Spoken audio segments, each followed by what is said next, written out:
From the opinion pages of the Wall Street Journal, this is Potomac Watch.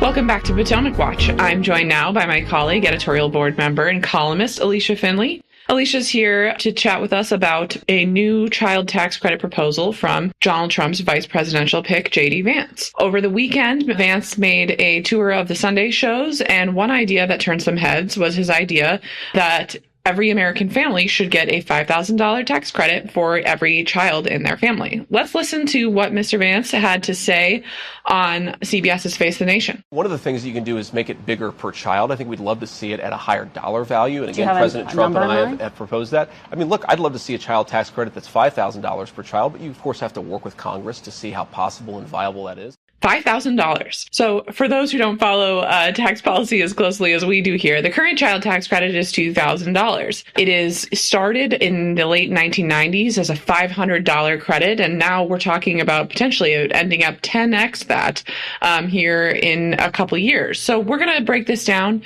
The child tax credit has taken on increased salience in a sort of national dialogue about why people are having fewer children. But what stands out to me here, Alicia, is simply how large the proposal is. Democrats have been pushing for a $3,600 child tax credit during the Biden administration, and that's what Biden has said he is on board with. So, Alicia, walk us through what a $5,000 child tax credit would look like in practice. Well, just to put this in context, as you mentioned, that Democrats have been pushing for a reinstatement of the $3,600 child tax credit that was available courtesy of the American Rescue Plan that was the Democrats' March 2021 COVID bill.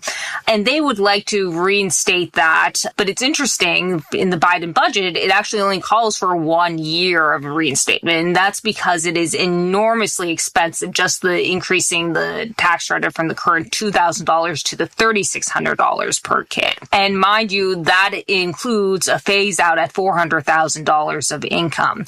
And now I think the most budget projections say it would cost about $100 billion a year just to go up to $3,600. Now, what Mr. Vance seems to be throwing out, I don't know if he's actually seriously considered this, is he's suggesting a $5,000. So estimates range around $3 trillion, and that's partly because it would presumably be refundable as opposed to the current tax credit, which is only partly refundable, meaning that you don't receive the full credit if you don't work and if you don't have enough income to offset it.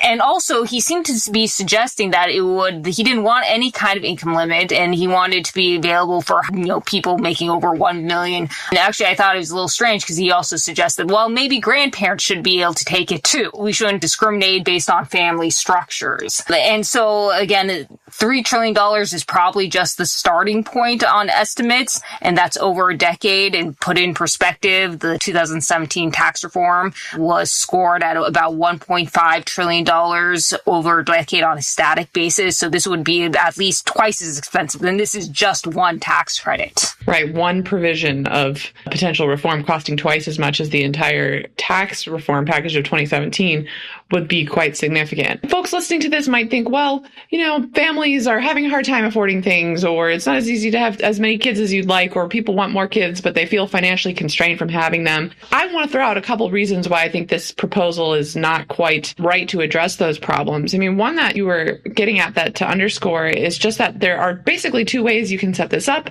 You can make them universal, and you can give them to people who are quite able to afford as many children as they would like to have. The current child tax credit phases out at $400,000 for married couples, and I don't know that there is either an economic or just policy rationale for giving a tax benefit to people earning that much money. The other problem, and I think the much worse, more corrosive one, is that these benefits have tended to be set up so that they discourage work.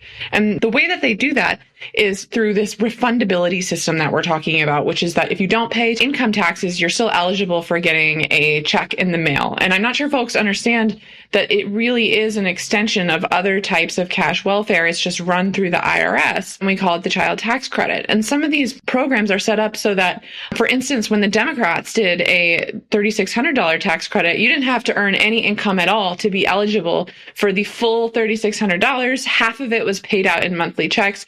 It really was a universal basic income. So if you think work is really essential to how children fare in life, and there's just a reams of academic evidence about this, the latest paper from Raj Chetty, the Harvard economist, talking about how children who grow up in communities where adults are working fare better in the long run economically. I think any serious look at that really shows that the work incentives in these programs truly matter to how they're set up. But I'll get off that hobby horse briefly. But Alicia, also, the goalposts of what these policies are trying to accomplish are often moving. And one I want to ask you about is we've had a long 2-week dialogue about whether these can help lift America's declining fertility rate, which is about 1.6. What is the evidence? What could we expect on that? Would this be worth doing if we could get a lift in the birth rate? And is there any reason to think that would happen from a $5,000 tax credit? No, in fact, other countries that have done something similar have tried to promote fertility either through their tax code or other kind of welfare programs, have not actually had any success. And in fact, if you look at back in the history of the U.S., you mentioned that a tax credit actually started originally at about $500, and it has grown over time, and you have not seen an increase in the fertility rate. Instead, you've had a decline. And part of that is just because of decline in teenage pregnancies, and that's all very well and good. But you also have a decline of women, even in their 20s and 30s, and they're having fewer kids. And that's for various reasons, not always financial. The marriage rates, people are getting married at older ages, and as a result, they're having fewer kids. There's actually been a slight uptick in women having babies after the age of 40, but otherwise, the women in their 20s, 30s have actually been having babies at a declining rate. And again, there are various reasons, cultural reasons that is happening, the opportunity costs, yes, perhaps, but there's no evidence that just paying women who have babies will encourage them to have more. And I think it's actually a very personal decision to have a child. And I don't think we should be kind of treating the tax code or taxpayer money as an inducement, like we're trying to bribe people to have kids. And, kids are wonderful in their own right. I don't think we should be paying people to have them. Sure. I mean, the Vance example that some of him and his fellow travelers often use is Hungary, which is spending enormously on different types of cash subsidies for families. I mean, I think they spend something close to 5 or 6% of their economy on family support. I mean, for comparison's sake, the U.S. spends about 3% of its economy on its entire national defense. I mean, that's how enormous of a scale of spending we're talking about. And Hungary's fertility rate is well below replacement, near 1.5. So Hungary, for all of this money, has basically gone from being singularly bad in Europe to just merely as low as the rest of Europe. So I don't think the results are impressive on that front. Last question for you, Alicia, is really on the politics. We don't know what Donald Trump thinks about this $5,000 child tax credit.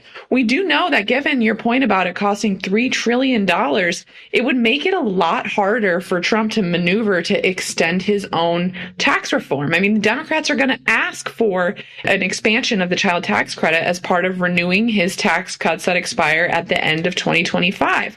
So let me ask you, has Vance boxed in Trump here? And how do you think this influences the politics of extending Trump's tax cuts? I wonder if Vance is even thinking about that, or Trump for that matter. I think they're just trying to win at this point, and they're, doing the equivalent of a high school or a student body election. I'll promise you shorter, less homework. I remember recalling, by the way, for millennials out there, Boy Meets World, when Corey Matthews ran for student body president on the platform of, less homework, a shorter work week, no parents, and such, and chocolate in the water fountains, things that they can't actually deliver. And I think that that's true in this case. A $5,000 fundable tax credit would be insanely expensive. That's why even the Biden administration isn't even proposing it. It has only proposed a 1-year $3,600 tax credit, because that would really make it harder, if you want to actually pay for it, to do anything else. And recall again that the Trump has proposed exempting Social Security payments from tax, which would be another 1.6 trillion to maybe 1.8 trillion. And if you add up all of his tax stops, and this is just getting started, he has proposed $4.8 trillion in spending essentially through the tax code. And if you consider the CBO, the Congressional Budget Office, has estimated that extending his tax cuts would cost $4.6 trillion, I don't see how the math adds up. I do imagine that warning is that there will be a push to get a carbon tax or a carbon tariff. We've seen some of Trump's advisors support that, and actually Kamala Harris did in the past too. So I think there may be some mind meld among Democrats and Republicans to do that to raise revenue, but I still don't think it's possible to pay for this $5,000 tax credit without basically precipitating some kind of bond market crisis. Well, and to your point, I mean, Trump likes to campaign on how the economy did after his 2017 tax reform. So his ability to deliver results and growth like that, it does seem like a huge part of his appeal. So he might want to look closely at the fine print. Thanks, Alicia, for joining me. We will be back here tomorrow for more Potomac Watch.